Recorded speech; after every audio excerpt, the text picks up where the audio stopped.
I do. Yeah. All right, thank you. You're sworn in, and I'll turn it to the retreat to start their presentation. All right, thank you very much. Let me just share the slides first. And go to presentation mode.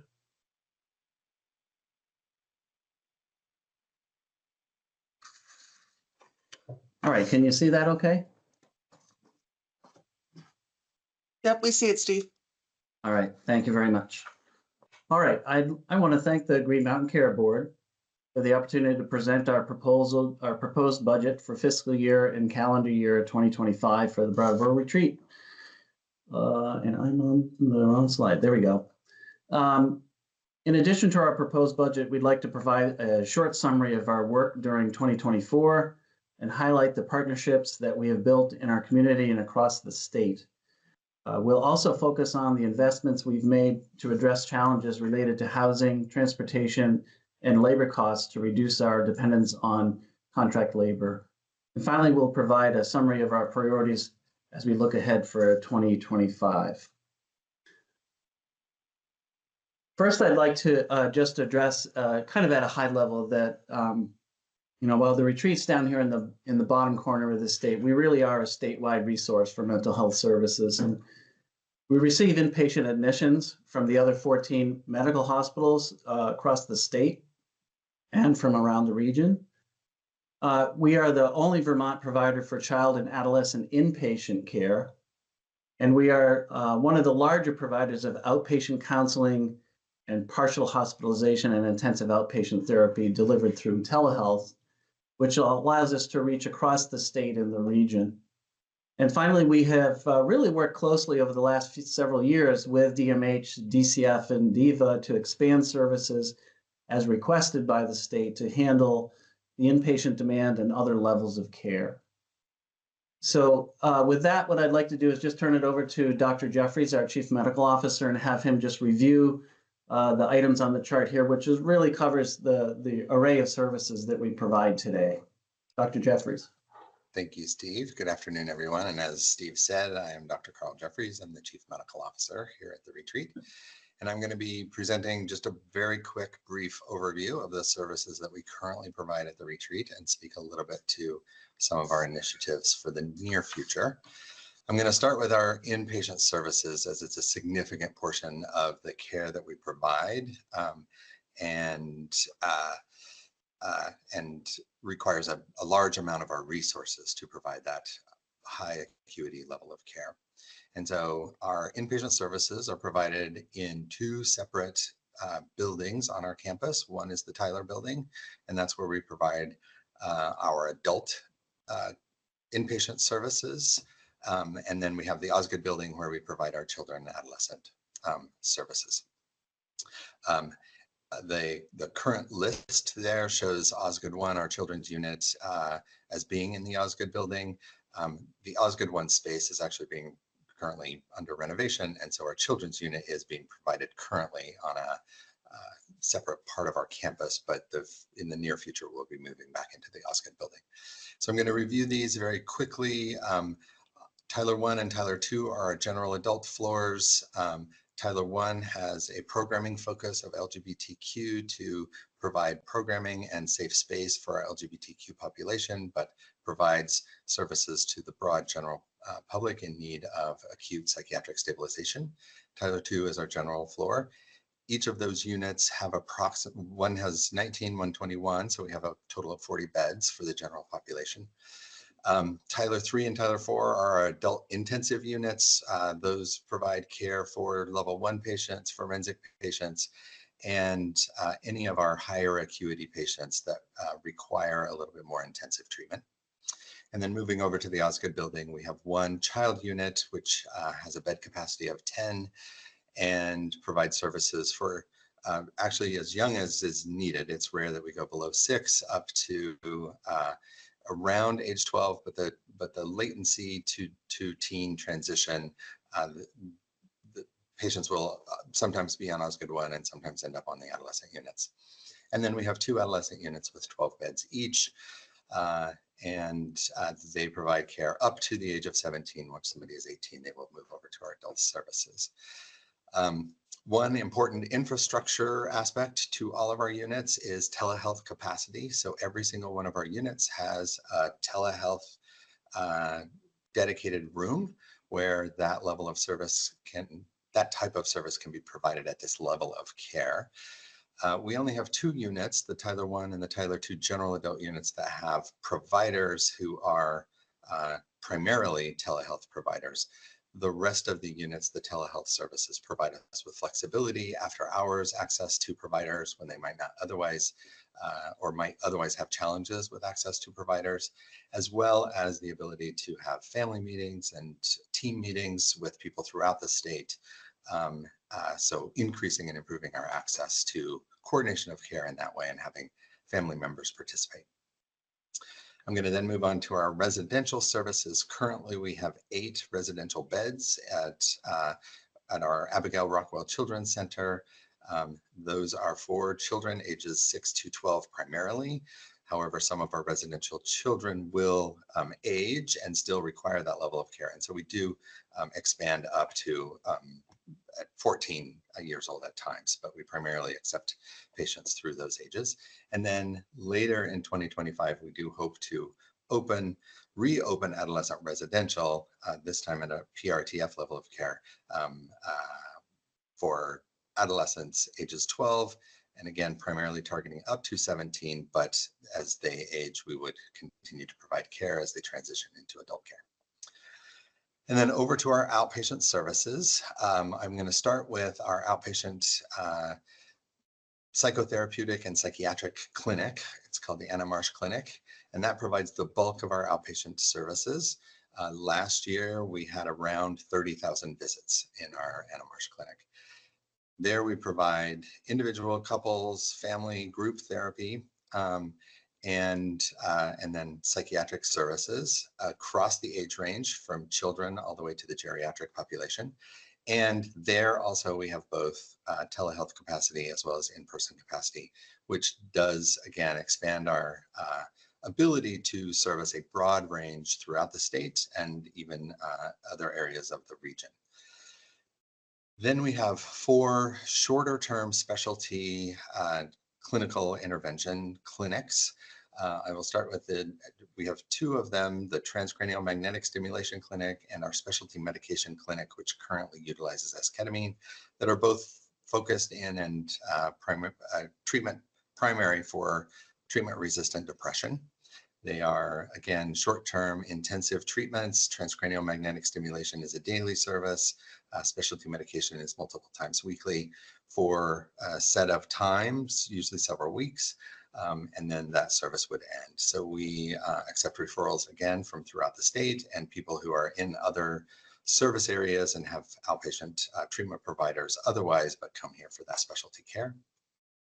And then we have 2 partial hospital program, intensive outpatient program clinics that service it is a service that is provided for higher acuity patients who don't need an inpatient level of care. It is, again, short-term, can be 4 or 6 weeks. Sometimes it expands beyond that. It is daily and intensive and multiple hours each day. It is primarily group therapy based. One of our clinics is, and all of these services are provided virtually via telehealth. And so again, it is a service that is available for the entire state as well as others in the general region. Our general clinic just services the general adult population, and then we have a specialty focused clinic that provides care for first responders and healthcare professionals. And with that, I'm going to turn it back over to Steve. Thank you, Dr. Jeffries. So with that, I'd like to move on and talk about a few other things related to community partnerships. And there are several highlighted here that I just want to run through quickly. The first is a partnership we have with Brattleboro Memorial Hospital, where we have embedded clinicians in their primary care practices, their Four Seasons OBGYN, and the comprehensive HIV and AIDS clinic that they run. And these are clinicians that are on site in those locations, work in their electronic health records, and really allow a warm handoff between primary care and the mental health workers when a need arises that a patient needs additional services. And really, they focus on mental health screenings, some short-term therapy that may help them through whatever issue they're dealing with so that they don't need an additional referral elsewhere. And of course, then we obviously do work on referrals as well if the patient's condition warrants it. But that allows us to very quickly deliver some care kind of in the moment and then as needed. It allows us to provide that without having to set up new appointments and have the patient come back another time and so on. So it's really been a great model that I think works really well with our partner across town. We also provide pediatric psychiatry consultations. This one's done through telehealth for Rutland Regional Medical Center's ED. So we have a provider that specifically focuses on that as those needs arise.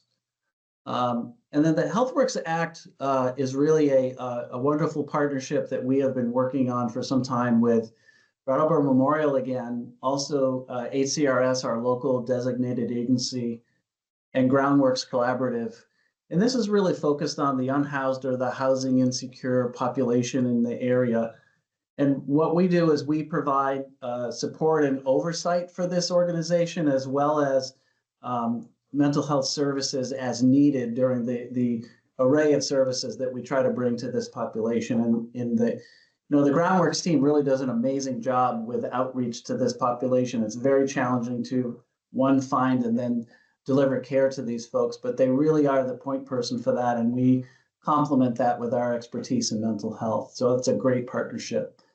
And then we also have another partnership with SASH for All pilot program, and this is where, again, we have some embedded clinicians, and this really focuses on the population that's in affordable housing in the area. So again, someone on site, someone local that can be easily accessible to patients and folks in town.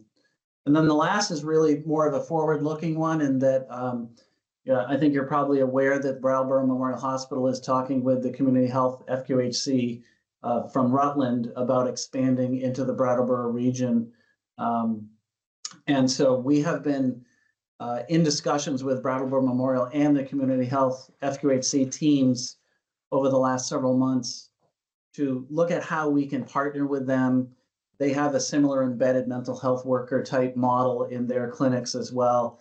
And we want to make sure that there's no gaps in service, and that perhaps we can work together to grow services in the area to meet the demand if needed. So this is really something that we're going to be monitoring through 2025. We don't know specifically the timing of this. There's some hurdles that the FQHC has to move through for approval. But as they do that, we'll be ready to work with them. And we visited them up in Rutland to get a better sense of the care they deliver. So I'm optimistic that that'll be something that'll be something we can participate in going forward. Other investments that we're making, and this is where I'm getting into the whole transportation and housing side of things. So the first one is an investment we made actually in 2023 to take a building in town, the Holden Home, which is owned by a senior living organization, and they had consolidated their operations into one building outside of this one. And so we decided to talk with them and end up leasing the property. We spent about $300,000 renovating it. And our goal was to have housing for travel staff, because as you know, we've got a lot of travelers. As many sites do, and we wanted to find a way to give them a place to stay locally without causing further compression on the local housing market, where it's challenging here like everywhere.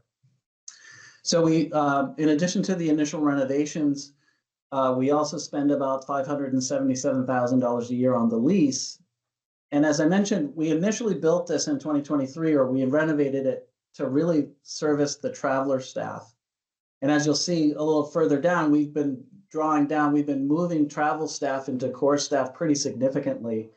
And now with the rooms that are available, there's 35 rooms available. And now most of the staff that are there are now core staff that live further away from the retreat. And when they need to come in and work their 3 12-hour shifts, This gives them a safe, clean, close by place where they can stay.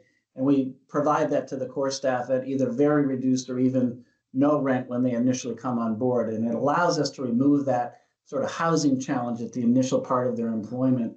And I think it's really been a great benefit for our staff to be able to have that kind of a place available so close by and at such an affordable rate. Regarding transportation, we are continuing our contract with Rescue Inc. And our goal there, of course, was to really get after the ED wait times for patients that are waiting in EDs around the state. And so we have invested in this at a cost of $300,000 a year for the retreat. And then UVM also puts in an investment of $250,000. And so that covers the cost of the ambulance services that Rescue provides to go bring patients to us. And really, this has really had an impact, we think, on ED boarding times. But the other really key thing is that it gets the patient out of the ED and it gets them into treatment faster. And that's ultimately, I think, what everybody wants, right, is to get them into the right environment, get them to a place where they can get some help and really try to expedite that. And, sort of the operational back-end benefit for us is that it makes our admissions team much more efficient because now we have the ability to expedite that transportation, which can sometimes take 12 to 24 hours to get a patient over, if they're a long distance away. And I think it helps the local communities further afield from us because it's tough for them to have a truck from their small fleet be out of commission for them for 4, 5, 6 hours while they're transporting a patient to us. So we think this has been an important investment that we've made to contribute to the support of the statewide mission that we have. One thing I do want to point out is that this type of arrangement is made possible through a waiver through OneCare, and we're beginning some discussions about how we would continue this capability once OneCare stops their operations at the end of 2025. So that's on our radar to begin working on that now so that there isn't a gap. And so that's a couple of key investments I just wanted to touch on as we move forward. The next thing I wanted to touch on was workforce development. That top figure is really something we're really proud of, and I'll walk through this briefly. So when we met with the Green Mountain Care Board last year, you gave us a challenge or really a mission, if you will, to reduce our dependence on travel staff. And we really took that seriously and have invested a lot of time and energy in how to attack this problem. And we set what we thought was a pretty ambitious goal to drop our travel staff by 25%. And I think you can see from January to December, we've actually done that by more than 50%. And this is really a great collaboration between not only our HR staff and our recruiters, but our nursing leadership in particular, our nurse managers, and how we have been able to come together to more efficiently engage with candidates, talk with them about what the opportunities are. And you saw the array of things that we have that folks can participate in from different venues of care and so on. And that's a draw for people interested in working in mental health. And then it hasn't come from just offering really huge salaries. We think we're competitive, but we're certainly not, using dollars isn't what really draws people in for the most part. We think it's this mix of care, and then it's the type and the quality of the care that we deliver. And what we hear from some of these conversions are travelers who've worked with us, and then they said, wow, I really want to stay here and work with you because what I've seen in other health systems around the country don't compare to the quality and the depth of the care that you deliver here, and I want to be part of that. So that's really been a multifaceted success story for us, as you can see. And we expect this trend to continue. I don't know that we'll drop the other 50% in the next year, but we certainly expect this number to continue to come down as we move forward. And I think another piece of this is the second half of this slide, and that is related to education and development for our staff across the board. And so to touch on these briefly, the behavioral health technician training program, these are our frontline, sort of the mental health techs, if you will, that are with our patients 24/7. They're doing all the continuous visual observations and so on. And so we offer this training that's a multi-phase layered training that we build on in their time through the first year or two that they're here. And we can take someone off the street who's never done the job and train them enough to begin working, and then add layers of training for them so that they become more and more effective. And we've really found that to be a great recruiting tool for people that are entering the workforce in healthcare and looking for a way to start. Next one down, the RN residency program. This is where we're focusing on nurses coming out of nursing school. And so our director of clinical education has done a really wonderful job of building relationships with the nursing schools in the region, where we will go out and interact with those folks, identify nurses that have an interest in working in the mental health area, and then we'll pair that nurse with one of our more experienced nurses for a period of 6 months and offer them extensive training, not only when they first arrive through orientation, but also on the job training. So they're partnered with that person. They work the same shifts day after day, and they get on the spot training about how to do things, how to handle situations, how to de-escalate patients, and so on. And so that's an invaluable way. And I can tell you, as a nurse myself, coming out of school, you think you've learned a lot, and then you get into healthcare and you realize you really don't know that much about how to really deliver care. And I think this is a great bridge for nurses to take advantage of. So we started this program this year. We've got some folks in it now, and so far the feedback has been really great. The next level is really getting after operations and management training. So we have been utilizing a local expert who has been delivering training to our managers and directors, our middle management layer, to help those folks who may have been clinicians or clinical folks in a role that have been promoted up into a management role, and maybe have had little or no training on how to do budgets, how to manage staff, how to handle situations with your staff, and so on. So we are offering them training that has been really well attended, and we've gotten great feedback from them about the support this gives them to really understand the nuances of management. And we believe that this is going to help with our retention of staff over time. And then the last one, as I sort of move up the clinical chain here, is our psychology internship program, which we've been running since 2011. And this is a postdoctoral psychology internship that is accredited by the American Psychology Association. And it's a year-long full-time training experience, and it provides advanced doctoral candidates with the psychology training for completion of their degrees, and they need this for their licensing, this experience. And so the primary goal here really is to increase the number of psychologists providing services across the state of Vermont. And so for the 24-25 internship year, we have 8 trainees this year, and then we have 2 former interns who we've retained for postdoctoral fellowships. And they have the opportunity to have rotations in adolescent inpatient, which we're unique for, adult inpatient, and then the outpatient PHP-IOP programs that Dr. Jeffries just reviewed. And then they all also do a second rotation in the outpatient Anna Marsh Clinic to provide the counseling in the couples, families, and other family psychotherapy cases. And so we have been able to retain some of these folks. Over the years, 13 of the folks that have, of the 43 have completed it, 13 have continued to work at the retreat in some capacity. And today we have 6 of those folks currently on our staff. So it does help us to some degree, but we believe that it really does contribute to the state's need for these really highly specialized folks. So the last piece that I wanted to touch on before we get to the budget is just to focus on our, this Gantt chart sort of shows what we're going to focus on in 2025. And so the first line, the green line across the top there, is our medical record. We are replacing a very old electronic health record with Meditech's EMR, and we are scheduled to go live with that in May of 2025. And this is going to be sort of a quantum leap for us to be able to really be able to give our clinicians a much more robust and modern electronic health record with voice recognition technology.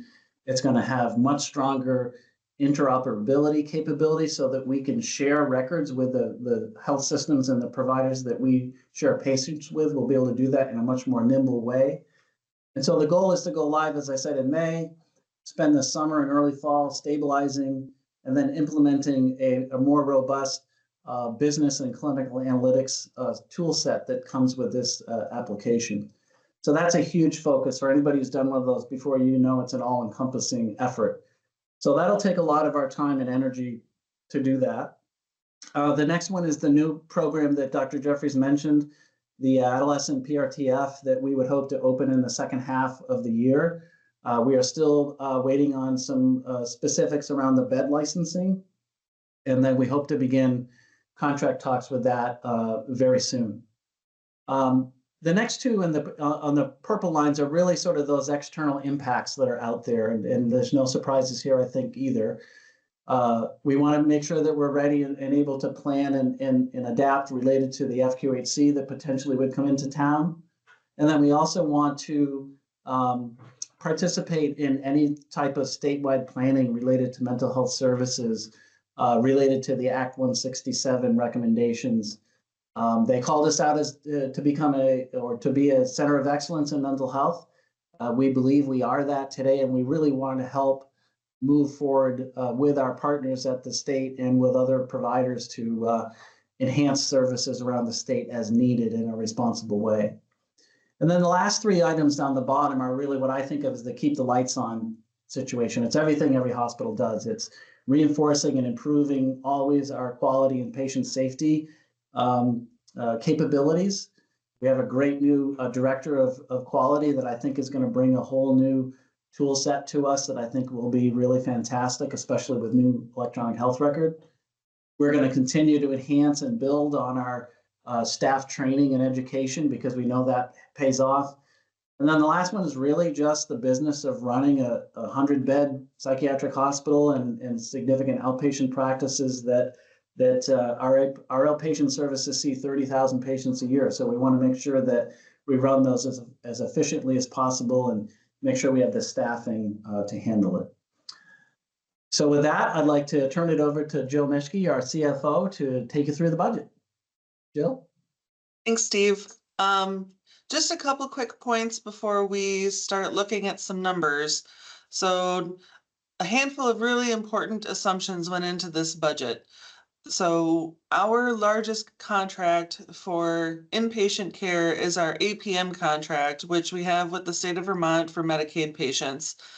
Well, that contract is still under negotiation, so we're assuming a $2,825 daily rate in the budget. Like I said, the contract is still under negotiation, so we think this is a conservative estimate of something that's achievable yet contains some risks, which we'll get to in a second.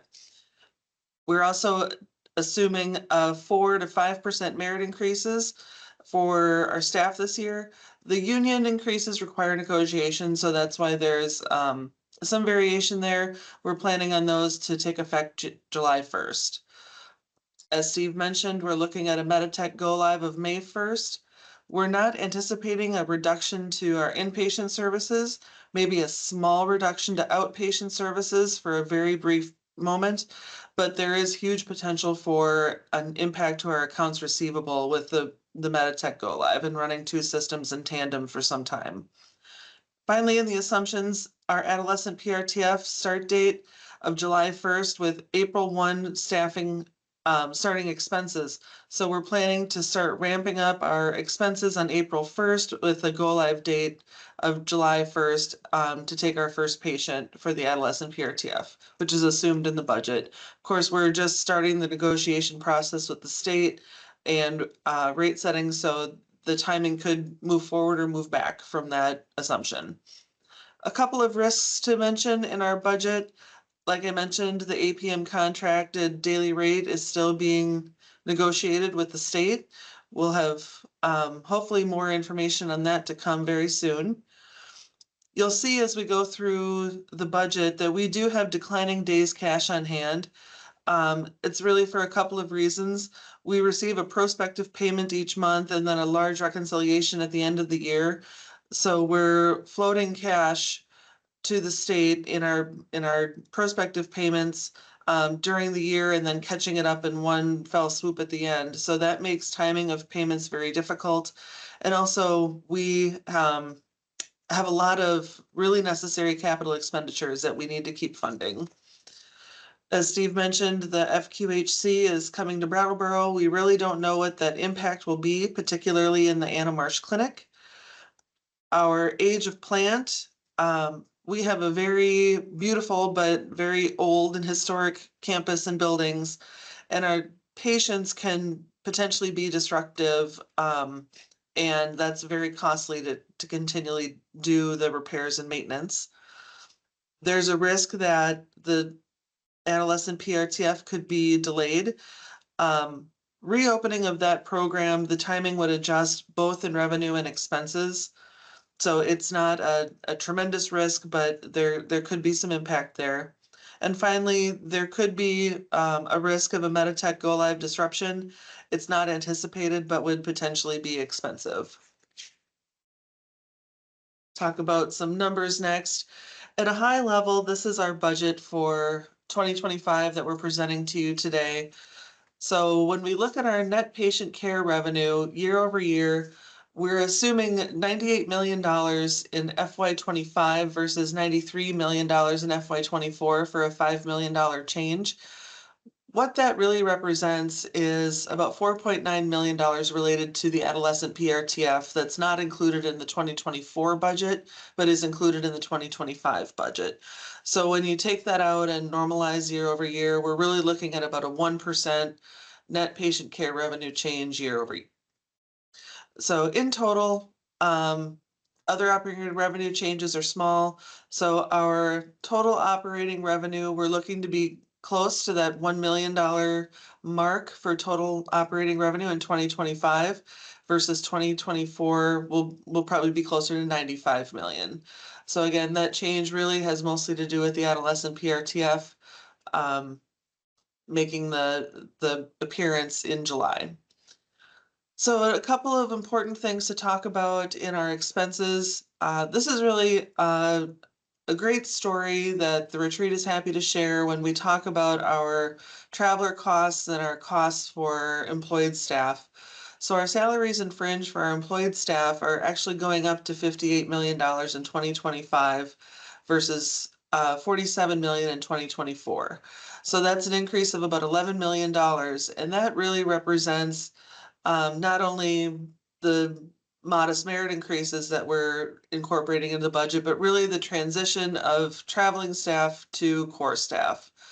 So we also see some of that same thing happening with the salaries and fringe in our providers.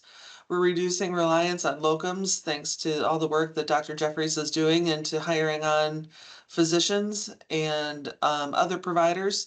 So we're saving about $1 million in that. We're adding about $1 million in that category year over year, but having some offsetted savings in our locums expenses. We mentioned that offset in purchase services for travelers. So we're expecting a $10 million savings in what we're spending for the cost of travelers in 2025 versus 2024. So really showing signs of savings there. And then our other expenses, this really has to do with some, Meditech costs and just some inflationary expenses. So we have a modest $2 million increase year over year. So in total, our net operating income for 2025 is a break-even position of $633,000 with a very small operating margin. Steve? Thanks, Jill.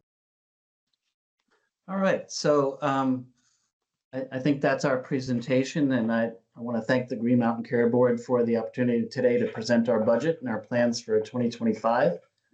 Our focus is to continue to be a statewide resource for mental health services, and we look forward to collaborating with state agencies and other healthcare providers as we plan for the future of Vermont's healthcare needs. So with that, I'd like to close our presentation and turn things back over to Chair Foster and the board. So thank you very much.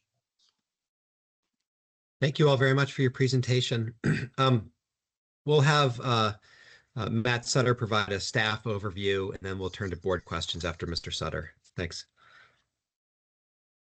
Thank you, Chair Foster. Let me share my screen.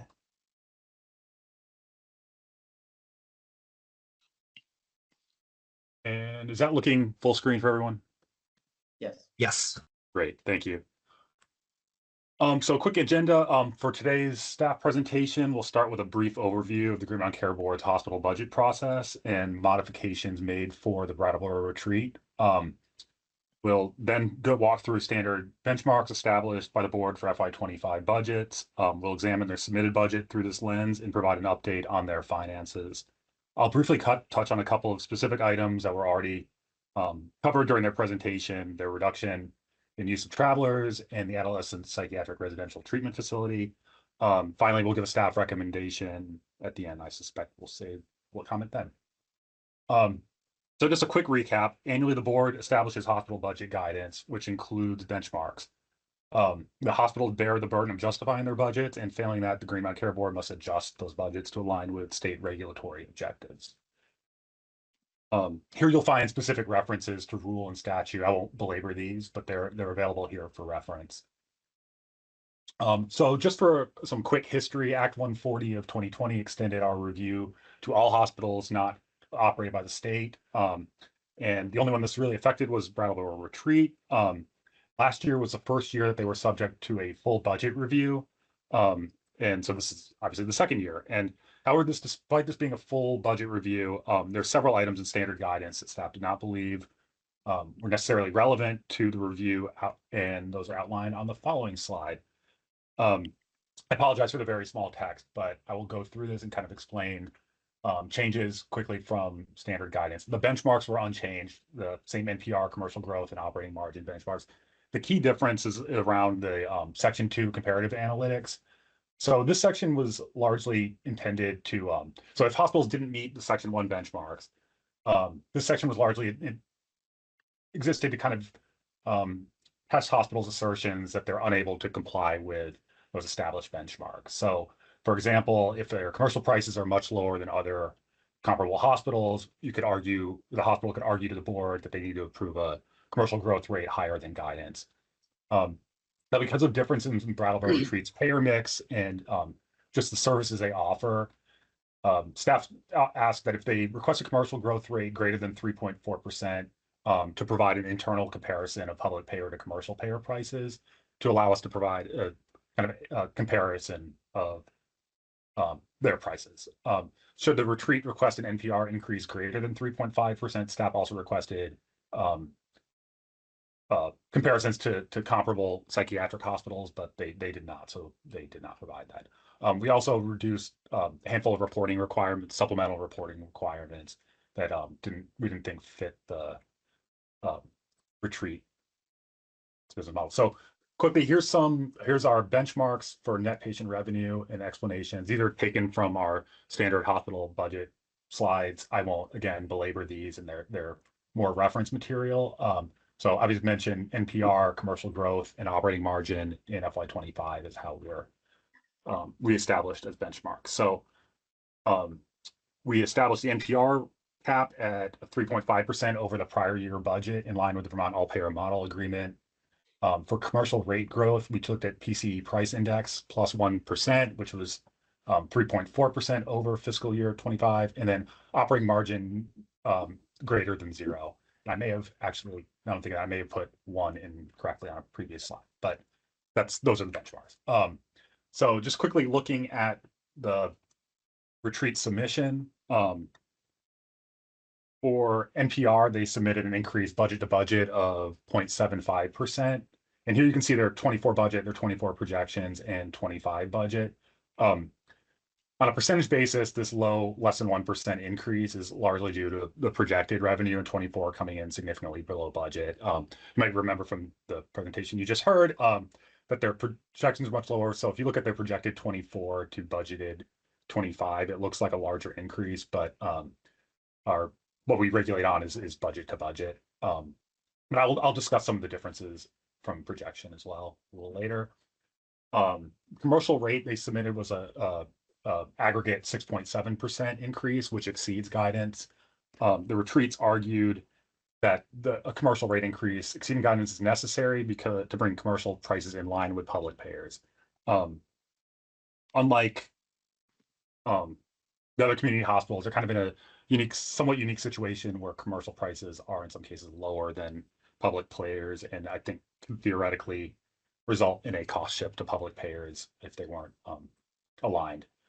Finally, their budgeted operating margin is over 0% at 0.65, which meets the benchmark from guidance. So diving right into their income statement, first looking at the revenue side, as previously mentioned, NPR is up less than 1% budget to budget.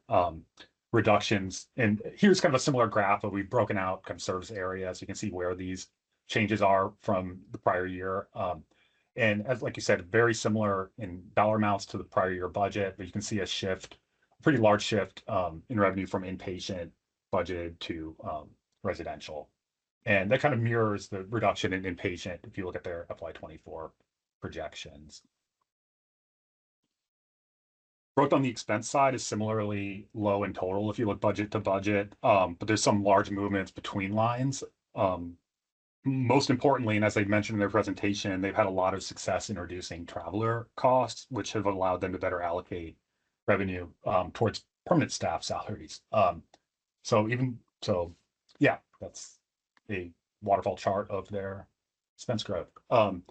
Looking at, again, kind of looking back to revenue, if we consider it by payer, you can see a pretty significant drop from Medicaid due to decreased price and a drop in inpatient utilization.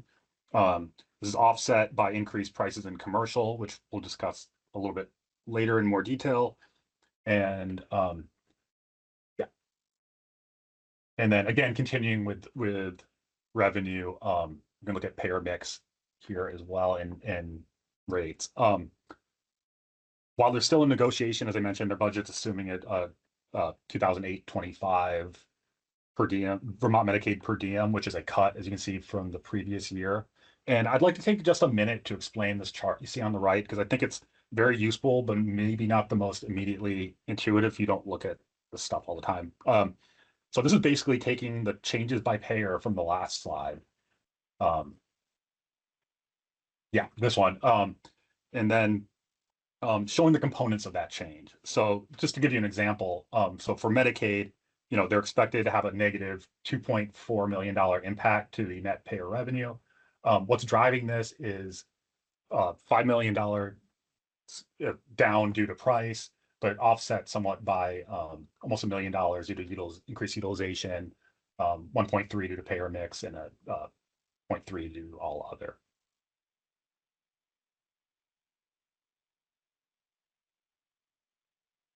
Because their FY24 projections are coming in below budget, we also wanted to provide a comparison of their FY24 performance relative to budget. While the dollar amounts are obviously different, it's a very similar story to what you saw before. Expense management, particularly amongst travelers, has allowed them to absorb the reduced revenue while enabling them to increase their spend on permanent staff. If you look at FY24 projected to FY25 budget, again, it's basically the same story. You're seeing cost reductions among travelers, allowing them to absorb cost increases among salaries, provider tax, others. So as mentioned, the only benchmark the retreat exceeded was its requested commercial increase. I just quoted this here, I won't read it, but from their budget narrative, the retreat noted that increasing commercial charges, essentially right-sizing them in relation to public payer rates, is important for addressing affordability. This is, I just wanted to stop there just for a second, because this is slightly different than the situation we see with other hospitals, namely that their per diem commercial prices are lower in some respects, or in many cases, than what Vermont Medicaid pays. So while the individual commercial rates are privileged, they have submitted to the board a table comparing Vermont Medicaid rates to specific commercial payers as evidence of that claim. And we can see where in some cases the public rates are significantly higher than what commercial insurers are paying. So in terms of considering this, to contextualize their commercial ask in terms of like affordability for the consumer, took a look at their budgeted commercial NPR of $15.4 million against the total commercial NPR in the among hospitals that are reviewed under this process. And they represent just under 1% of the total commercial net patient revenue in the system.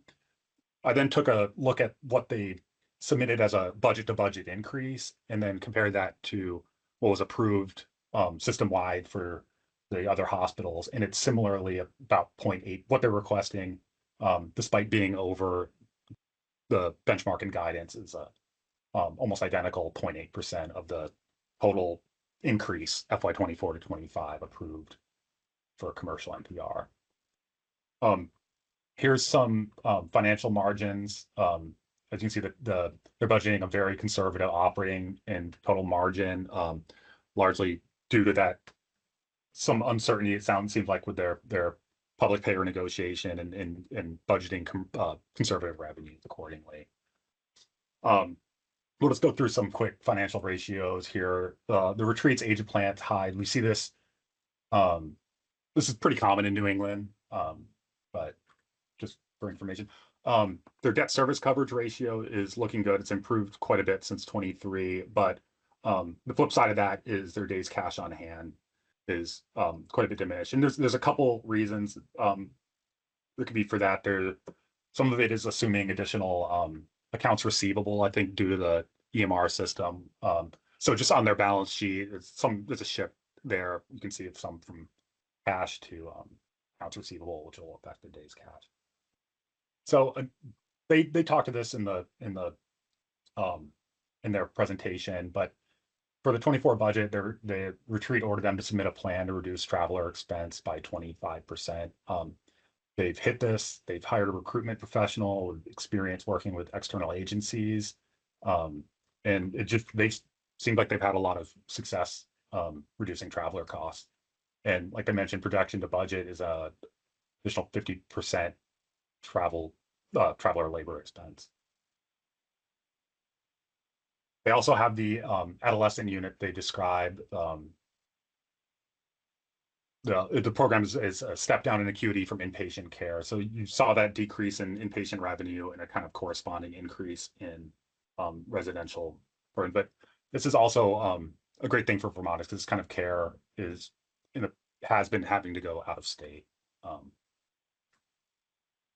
So I think we can actually pass it over to Mark now to kind of go through our standard budget conditions. And I can't see the presentation, so yeah, I'm happy to do that, Matt. Thank you. So what I did is I just went ahead and put up all of our standard conditions from the hospital budget process that the board engaged with in August and September. I'm not going to read through all of the standard conditions, but I'll just explain a little bit about how we did this last year. So last year was the first year that the retreat was subject to full budget review.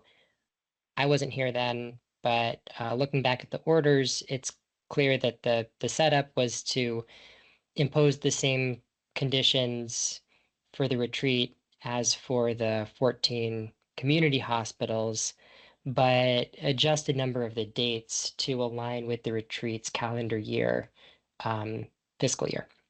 So what I've done here is identical to what we did last year. I went ahead and highlighted any dates that I changed from what were in the original standard conditions for the other hospitals. And yeah, Matt, you can go ahead and stay on this one for just a minute, but you'll see that like for the most part, reporting dates start on February or are tied to June or July. Again, by and large, these conditions match what the board did for FY24. There are one or two exceptions or changes or new items from last year, but comprehensively, the idea is the same set of conditions, but with dates that reflect the retreat's budget cycle.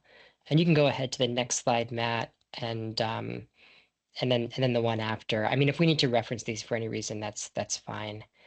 And Matt, do you want to just quickly walk through the staff recommendation, and then I can talk about the motion language?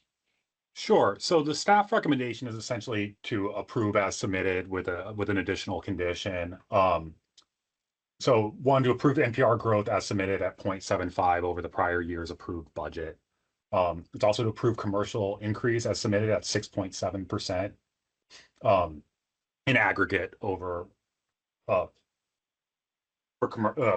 excuse me, 6.7% with the commercial rate increase for major payers approved at the amounts on their rate decomposition sheet.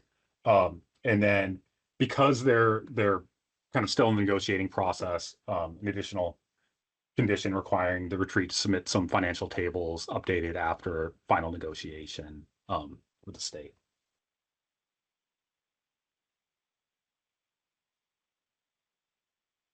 And if you hop to the last slide, I'll just speak to a minute as to template motion language here. I'll address a few things. So first, this is template motion language.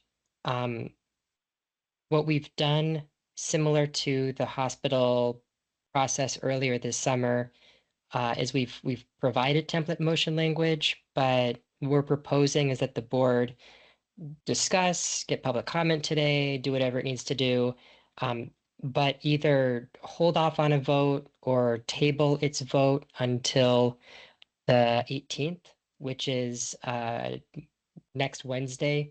That would be the date for the board to vote on the retreat. Waiting gives time for additional public comment to come in. It gives the retreat a little bit of bandwidth to internalize anything here that might be new and respond to it if it chooses the need to. The second thing I'll point to is that the language at item 2 is language that would approve a change in charge and commercial rate at no more than 6.7 aggregate. And that would approve commercial rate increases for major payers at the amounts proposed in the hospital's rate decomposition sheet. Matt referenced this earlier, but those hospital-specific budgeted, or sorry, insurer payer-specific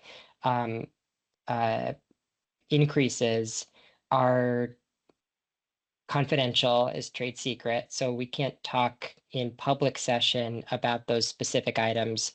But if the board has questions about the payer-specific commercial rate increases that the retreat is proposing, we have language available to go into executive session and speak with the retreat about those assumptions and proposals. And then the third item is subject to the standard conditions previously approved by the board with changes and additions as described today. Just to flesh out what that means the budget conditions that were on the prior slides with the changed dates that I showed highlighted, and with the additional item that Matt just described in the previous slide. So with that, I'll turn it back to you, Chair Foster, for I'm guessing for board questions. Thank you all very much. We will turn to board questions. I know there will be an interest in an executive session on the issue that you flagged, Mark. So we'll start with any board questions, and then we'll see if there's a motion for executive session. Okay, if you don't mind, I'll start. Is that all right, Chair Foster? Thank you. Good. Thanks. Okay. So thank you, Matt and Mark, actually, for helpful staff recommendations and analysis there. Appreciate it. And a huge thank you to the retreat for your presentation and for the important work that you do for all of Vermonters. We need the retreat to be strong, and I appreciate your efforts to stabilize the retreat over the last few years and, reduce the reliance on travelers and addressing housing and transportation. There's a lot of really great progress to see here. So I appreciate that. I want to make sure we say that. I have a couple questions. Mostly I'm going to pull from the narrative. So I might reference something from the narrative, a page from the narrative. I wanted to ask you, I guess it was on page 2 of the narrative, if you could talk a little bit more about, under the projection for 24, you referenced the 4% below budget driven by occupancy rates lower than planned. And I just wanted to know if you could elaborate a little bit more on that, given we hear about so much high demand for mental health, capacity and inpatient beds. And what the planned occupancy rate was, and then what the actual occupancy rate was, and then how you're forecasting the occupancy rate for 25.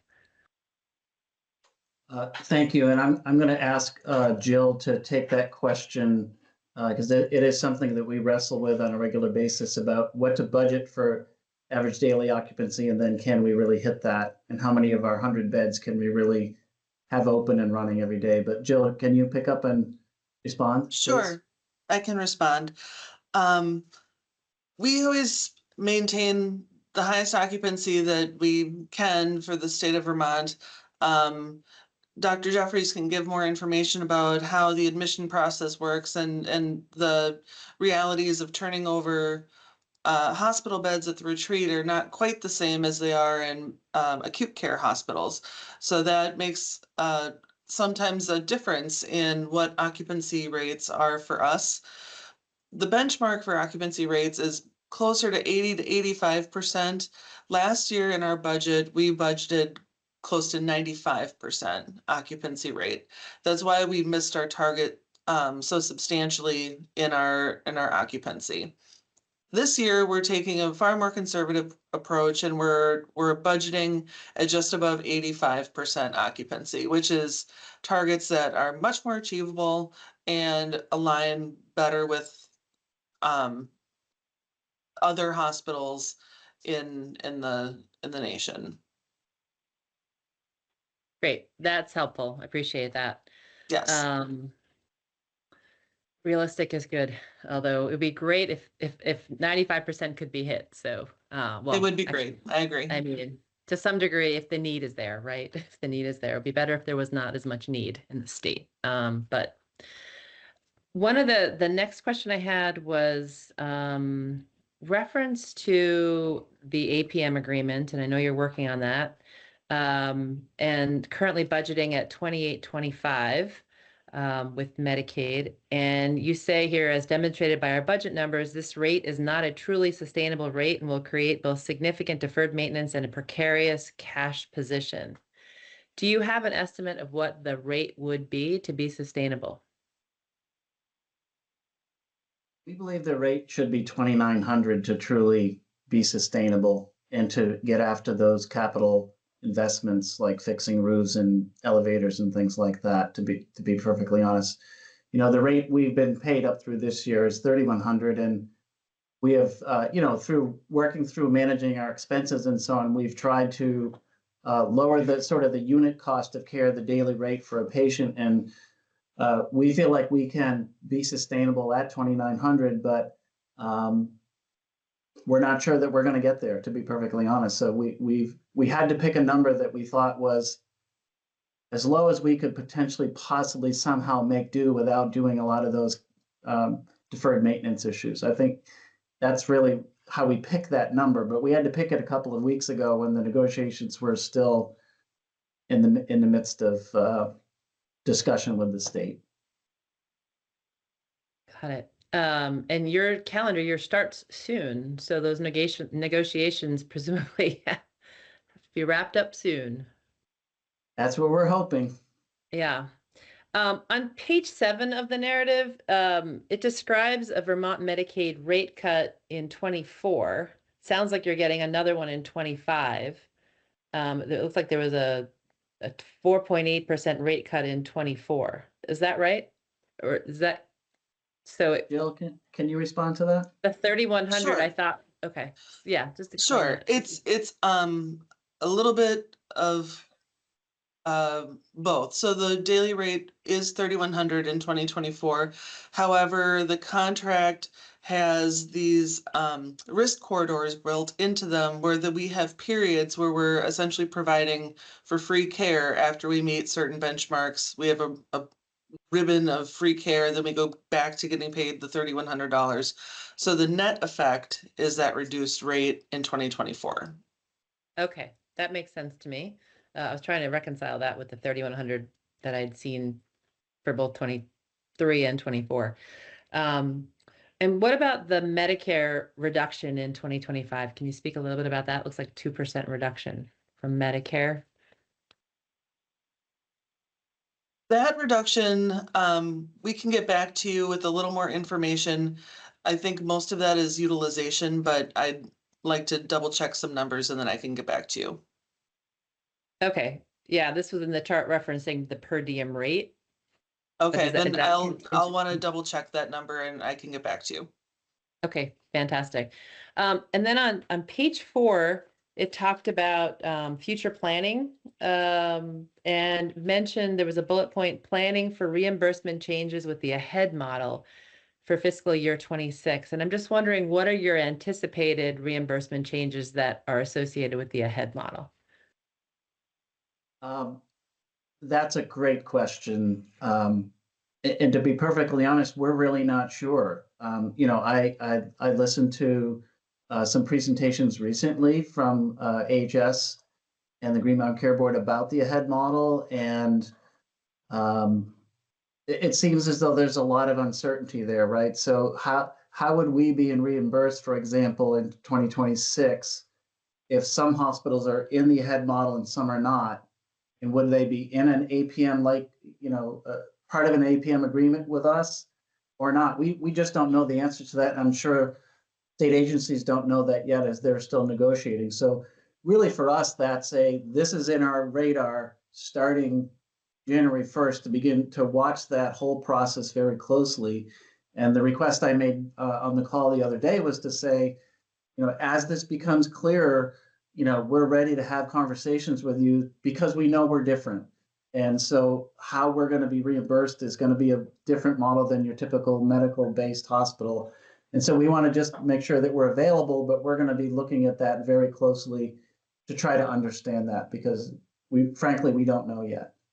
Okay, yeah, helpful. I was just wondering if you had anticipated any direction even to No. reimbursement rates or anything.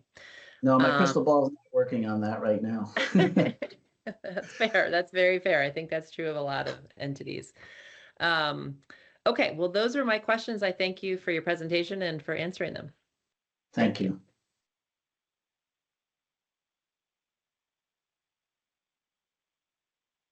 Hey, Dave Merman, I'll go next. Can I just sort of follow up on that? Can you explain to me how other hospitals potentially participating in a different payment model would affect your APM rate? Is your APM rate impacted by other hospitals in any way? No, it's not affected by that. Okay. It's set in a negotiation. Sorry, is it set in a negotiation with you and Medicaid? Is that the process that With us and AHS? you and AHS? Okay. Yes. So I have just a few questions. One other follow-up from a question that Member Holmes had, which is, and I'm sure I saw it in the narrative, but I'm just not seeing. I'm not finding it right now. But you said your occupancy rate budget was 95% for 24 and 85% for 25. What is your actual occupancy rate for 24? Our actual occupancy rate is in the high 80s, so closer to 87. Okay. Okay. And then one other question I have is, CDMC is planning to close their inpatient psychiatric unit. Do you have any thoughts on the projected impact of the closing of that facility on your census and your budget? Yeah, you know, I think it's reasonable to expect that, you know, the adult inpatient census might go up by a few patients potentially, if those beds were to close. And, you know, there are many days that we might have a couple beds, but there's many days that we don't have any adult beds available. So, you know, some of the days that we have beds available, they're adolescent or children's beds. So of course, those patients wouldn't be able to take advantage of those. You know, but we're ready to continue to work with AHS to figure out how they can address that. But you know, as I look at our occupancy and as I look at our availability, I think we can, as I said, I think we can absorb a couple, but I don't think we could increase by 8 adult patients on a daily basis. I don't know what their their average daily occupancy is. I'm assuming it's 8 per day, but you know, that's our perspective at this point. It would maybe have a small increase, but difficult to predict at this point because I don't know where those patients come from or how acute they are. One thing I noticed in the presentation, there was a slide where you show your expenses, and your provider tax looked like it was going up about 20%, but your net patient revenue, your total operating revenue looked like it was going up 5%. Could you give me some? I thought the provider tax was a 6% on NPR. I was just trying to figure out why there was such an increase in the provider tax this year. Yeah, it had to do with how low it was at the beginning of the year, and then it changes mid-year. So when we increased in the middle of the year last year, we had a substantial increase mid-year based on our performance from the prior years that we weren't planning for. So we're doing better planning this year, is I guess the answer to that question. Okay. So it's budget to budget. Yep. Okay. Yes. All right. That makes sense to me now. The rest of my questions are for the executive session. So thank you. I'll go ahead and jump in. I also wanted to echo just thanks for all your work on the travelers. That's really heartening and good to see your success. All of my questions are actually related to executive session and the commercial rate. So if others, I don't know when you want a motion on that, Chair Foster, but let me know. I'll make one whenever we're ready for it. I have one question before we do that. So let me ask that. On the decline on the Medicaid payment, what's the rationale? What's your understanding of why?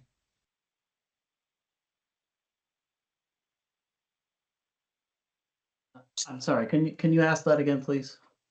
Your Medicaid reimbursement went down from 3,100 to 2,825 or so. Why Right. is it declining? It's declining. That'll be for 2025. And it would be declining because in the negotiations we're having with AHS, they asked us about, it's a mix of, you know, they buy 51 beds from us every day today in 2024 because they have sent us more patients than that typically over the last 2 years. We're looking at potentially providing somewhere around 57 or 59 beds, but they are looking for a lower rate for higher volume, essentially, is I think what that's part of what they're asking for. And as we look at what our expenses are and our total cost of care, as we get better reporting, and I have to, this is a compliment to my financial team at this point as they've become more established. We have our arms better around what our costs of care are. And as we have those discussions with AHS, we felt like we could come down on that cost a little bit to try to make the care more accessible, I guess, for the state. So it's really part of the negotiation process to try to figure out how we can serve more patients for them. I mean, I'd love to stay at 3,100. Sorry. Well, so no, it makes sense to me. This may have been in a slide and I might have missed it, but how much you're trying to cost shift some of that reduced reimbursement onto commercial in this year's budget, correct? Yes. What's that's an evolving process. What's the total dollar amount you're trying to shift onto commercial because of the lower Medicaid reimbursement? I think we'll have to get back to you on that. I don't, Jill, unless you have that number, we can get you that number. Okay. Just curious, and that's all I had. Thank you very much. Thank you, Robin. Okay. Sure. And I will just, one thing I just wanted to note in case it's helpful, on at least the Medicare ahead model, your type of hospital isn't eligible for a Medicare global budget. So should, at least for Medicare, wouldn't change your reimbursement rate. So I took a minute to look that up just in case that's helpful for your future thinking. Thank you.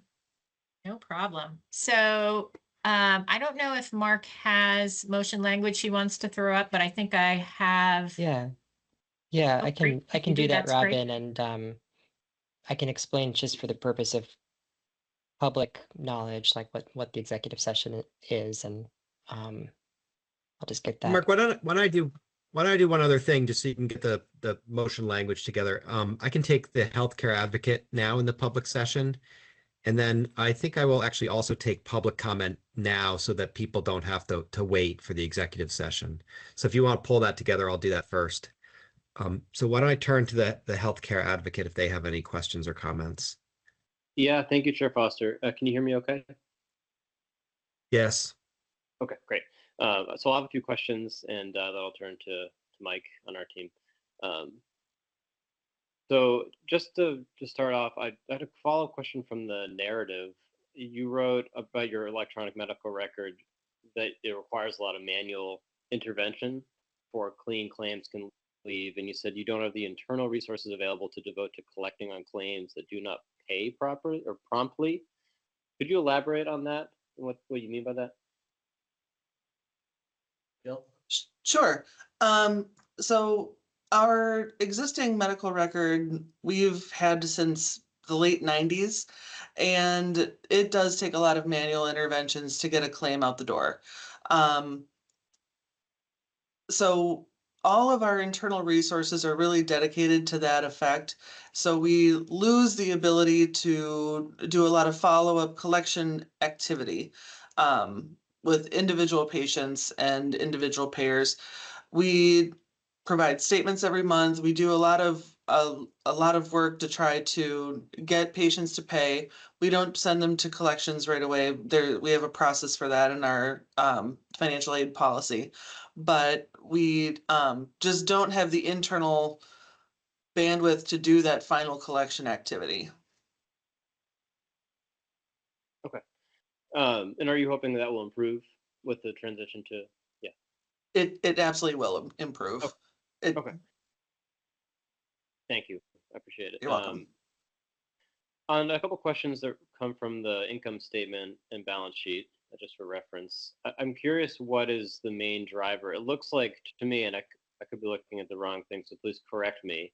From looking at 23 to 25, there's a pretty substantial decrease in your cash and investments on the assets line. I'm wondering if you could explain what's driving that. The decrease in cash really has to do with having a lot of deferred maintenance that we're trying to catch up on. For many, many years, we were unable to do that. And then the secondary part has to do with their increase in accounts receivable. So after we get through this budget presentation, that's the new focus for my office, is working on our days cash on hand. Okay. And what just kind of drove the decision making between using cash relative to like issuing a bond or something like that for some of those capital investments? We had a rough period of financial time post-COVID, and we had various banking agreements that we just were completed with. So we are in this kind of fresh period where we didn't have to take on more debt. We had resolved prior banking obligations. So we're kind of on the precipice of being able to do loans or debt or that kind of arrangement. Got it. Okay. Just looking at your bad debt to free care, could you explain the variability between 23, 24, and 25? It seems like it's really whipsawed back and forth. And what's your level of confidence that like what you're projecting in 25 will really match what nets out in the actual? Yeah, so the retreat has had some challenges in their financial team for a number of years. So I'm probably one of the longest tenured CFOs that we've had in quite some time. So I think what you're seeing is just different accounting practices throughout the last 3 years, having to do with different leadership at the top. So we've really been working hard on cleaning up some of our accounting assumptions. And that's, I think, some of the effect that you're seeing. So I do have a lot more confidence in what we're projecting for the future because we've really taken a hard look at what those assumptions are. Okay, that's helpful. Thank you. And last question before I turn to Mike. I know you talked a little bit about using debt collectors, some of that related to the EMR and billing issues you discussed. I'm wondering how you ensure that the collectors that you use are also in compliance with Act 119 and the requirements around patient financial assistance and that sort of thing. Interesting. I'll have to get in touch with my vice president of revenue cycle and we'll talk through that and we'll get back to you if that's okay. Okay, well, thank you. And I'll turn to Mike.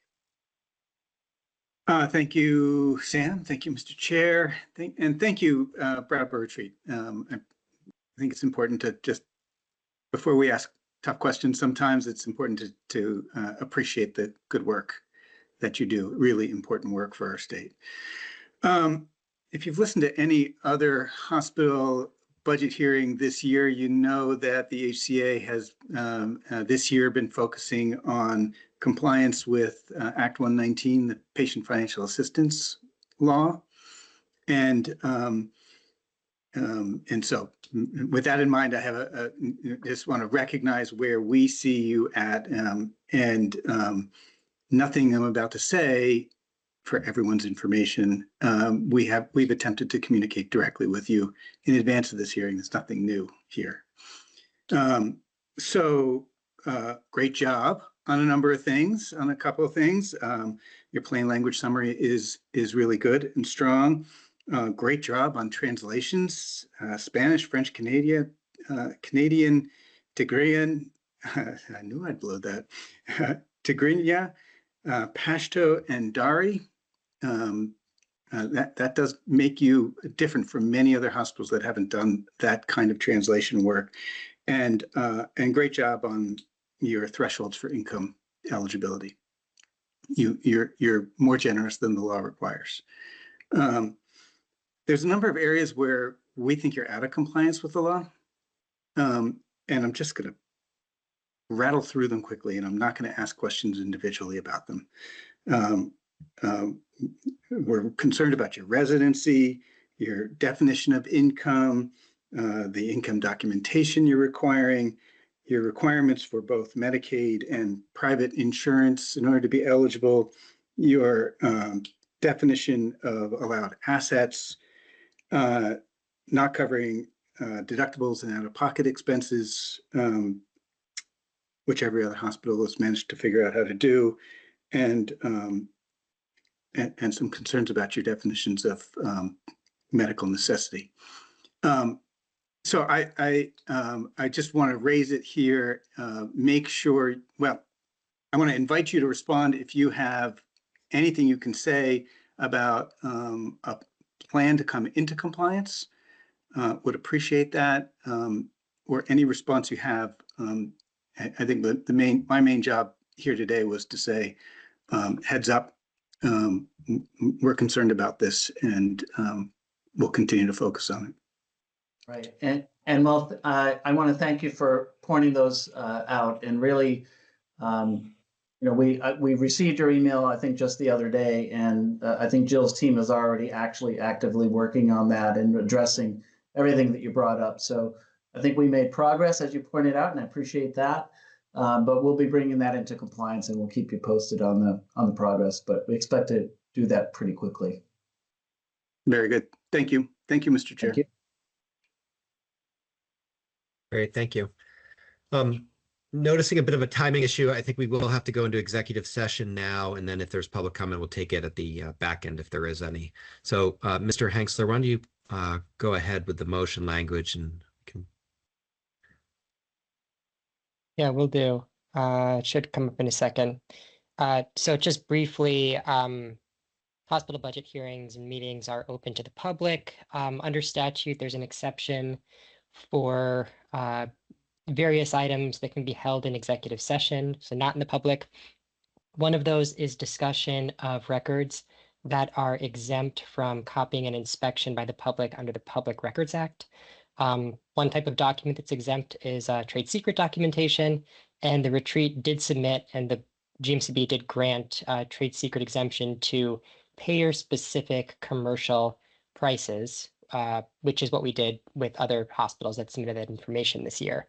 So, Member Lunge, this is motion language that addresses an executive session for that situation.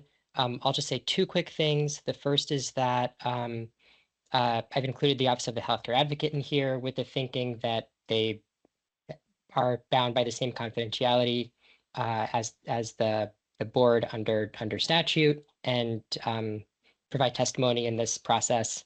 I also will point out that I didn't add the fact that that court reporter has been invited to the session, but for the sake of a transcript on our end, we would typically invite the court reporter in, and then that portion of the transcript would of course be exempt from public copying if somebody asked for that section. Thank you. All right, I'll jump in. I move that we enter into an executive session to discuss records exempt from the access to public records provisions of 1 VSA section 316. The attendance at the executive session would include board members, staff, healthcare advocates office, as well as staff and representatives of the Brattleboro retreat. And the discussion of the exempt record shall not itself permit an extension of the executive session to the general subject. So we will limit our discussions to the confidential material. I'll second. All in favor, say aye. Aye. Aye. Aye. The motion carries.